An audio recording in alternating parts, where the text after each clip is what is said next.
Welcome back to When Harry Met Board Games, where we feed our people with relatable content, and our victory condition is your satisfaction. I'm Harry, and today we have another episode of Monday Metagaming, where I share board game news from within the industry, some channel updates and announcements, and wrap it up with some recent plays. So let's get straight to the news, and there's a lot of news items to cover for this month's episode. First of all, new game announced for 2021 called Philosophia Floating World, and this is a Japanese themed game that is a deck building game about building pagodas and shrines. And I have an inclination for the Japanese theme as well as for the deck building mechanism, so this game has certainly caught my attention. Another new game announced for 2021 is Nile Artifacts, designed by Matthew Dunstan and Brett Gilbert. And this is a city building, monument building set collection game where players are flowing through the Nile and contributing sets of different resources in order to build certain monuments and what have you. Egyptian theme sounds very good. Matthew Dunstan has a very good reputation within the industry. Some set collection, city building, monument building. These are all things or aspects of gameplay that always catch my interest.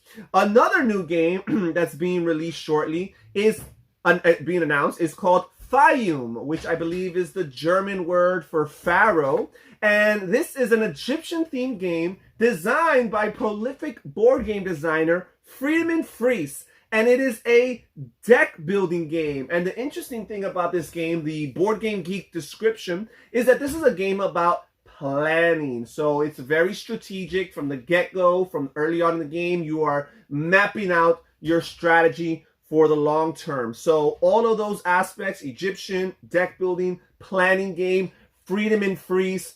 Oh my gosh, this is something that I definitely have to check out. Fiam or Fayum. Another new game is called Rajas of the Ganges. No, I'm sorry. Rajas of the Ganges with the subtitle Dice Charmers. So this is a roll and write reimplementation of the Rajas of the Ganges gaming system from Inca and Marcus Brand. And we all know that that game is very, very popular. We know that roll and writes are very popular. And Inca and Marcus Brand themselves have dabbled into the roll and write world with their popular game Encore. So this is all reasons to be intrigued. So I'm looking forward to seeing that. Also, just recently released the Clank Adventuring Party expansion for the Clank Adventure deck building game. And I'm a big fan of Clank as a deck building game, and lots of people are. It's a very popular, highly ranked game within the industry. So this new expansion, which allows players to take on the roles of a different adventuring party, sounds very, very intriguing and very interesting. And finally, the last news item for today is the announcement by Renegade Games of a Power Rangers deck building game. Yes, you heard it. Power Rangers deck building game. Not too long ago, we had this new Power Rangers game that was created, and now we have a deck building game for the same theme. And I'm very intrigued by this. As a child, I was a Power Ranger fan, as most of us were, who were young enough back when Power Rangers came out.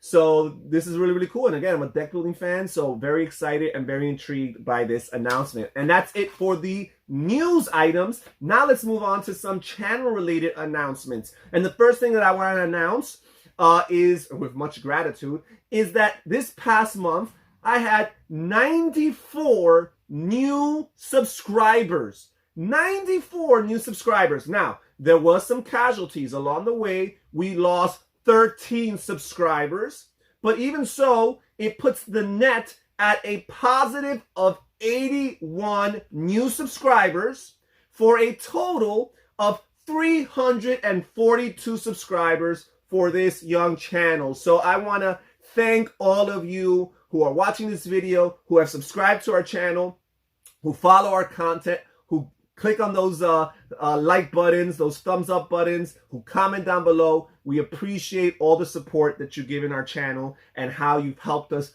grow so quickly. We also surpassed the 26,000 view mark. So now we are at over 26,000. I think We even crossed the 20,000 threshold since the last Monday Metagaming episode. So we've made lots of progress as far as views are concerned this month. A few of our videos, 3 of our videos have crossed the 1,000 plus view threshold, and there's a couple other videos that are approaching that number, that milestone as well. So thank you so much again for viewing our content, for showing it some love. We really, really appreciate it.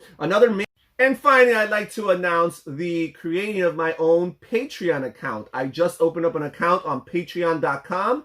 I'll leave the link on the description down below. And that's for anybody who's watching who would like to support this channel and also become more involved, right? Not only have access to some exclusive content, but maybe have more of a voice in the direction of the channel. So I would like to announce that I have my first ever patron, and based on, well, actually all of my patrons are going to get shout outs on these videos, and based on the tiers that they contribute to, they'll also have their brand and or organizations shouted out on these videos as well. So I would like to announce or shout out my first ever patron, and his name is Wayne Jamel, and his brand is Daniel Dreamgazer. In particular, the website DanielDreamgazer.com. That's Gazer, G-A-Z-E-R. DanielDreamgazer.com. And what Daniel Dreamgazer is, it's a series of graphic novels based on the book of Daniel in the Bible. And I've looked into the website, I've seen some of the images there, and it looks very interesting, very legitimate. So if you're interested in Bible stories, and in particular the book of Daniel, broken down chapter by chapter in these graphic novels, you should take a look at that website.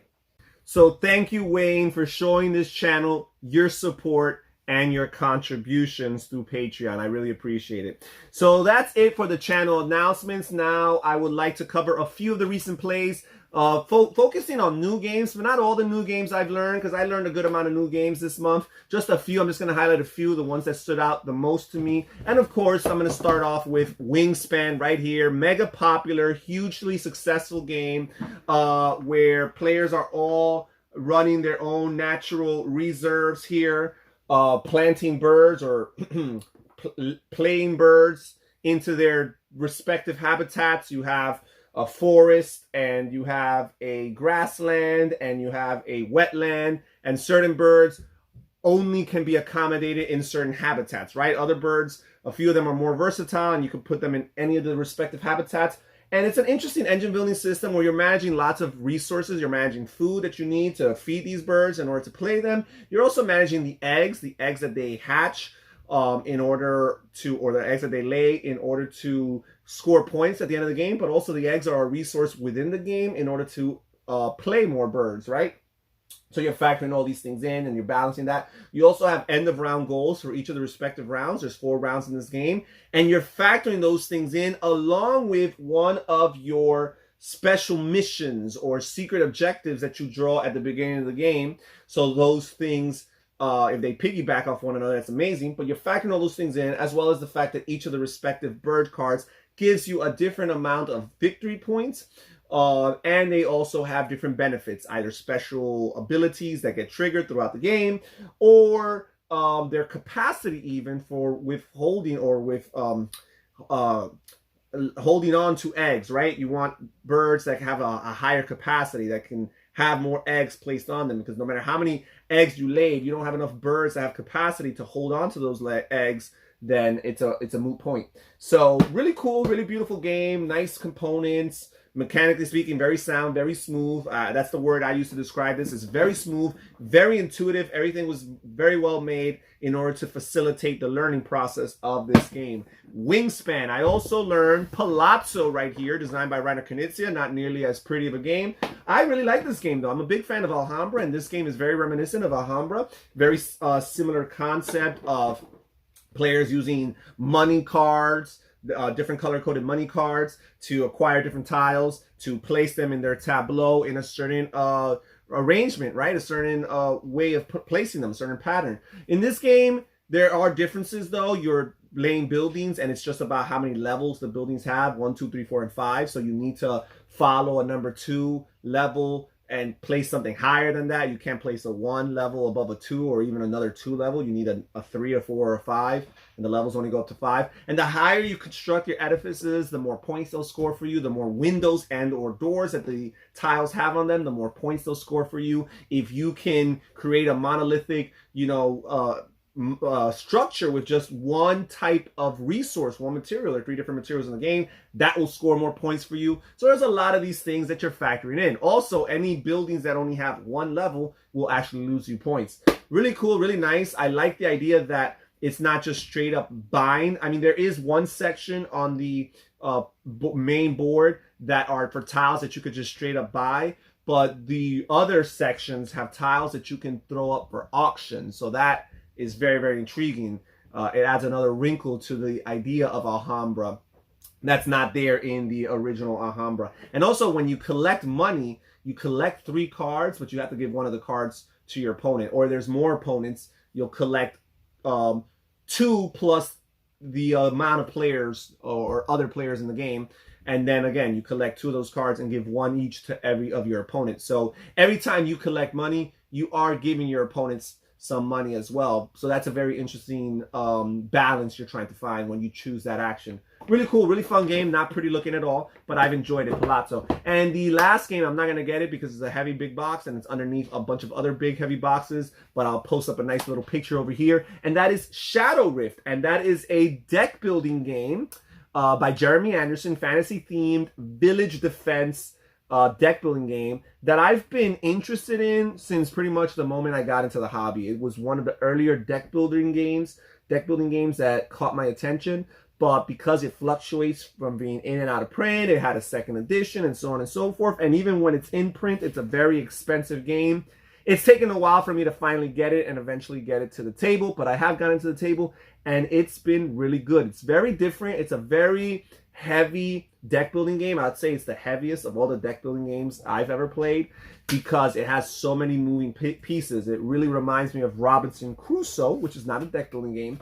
It really reminds me of Robinson Crusoe in that regard. There's so many moving pieces that it's very easy for a player to forget or at least think that they've forgotten a rule or overlooked something. So it's interesting in that regard. But once you move on past that and you've learned the game and you feel comfortable with the rules and with the order in which everything takes place, it's a very fulfilling, satisfying game. It's a very mean game and it's hard to win and it's hard to do well. And even when you do well, you don't feel like you're doing amazingly well. So for people who like that concept of feeling very prosperous and successful when they're playing games, it might not be the game for you. But if you like those tight, strict, stingy type of games, this might be a game for you to consider. And that's it as far as new plays, recent plays. Thank you so much. This is our episode of Monday Metagaming. Thank you so much for joining us here. Again, if you're interested, click on the link down below on the description to check out my Patreon account. Check out the different tiers that are available. Feel free to message me, comment me, give me ideas and input. I'm very interested in reading what you guys have to say. I always read the comments. I always reply to them. So again, anything you'd like to say, feel free to leave it in the comments down below. Thank you so much for joining us here at When Harry Met Board Games. This is Harry saying take care, everybody. Stay safe, stay healthy, and have fun gaming. Bye-bye.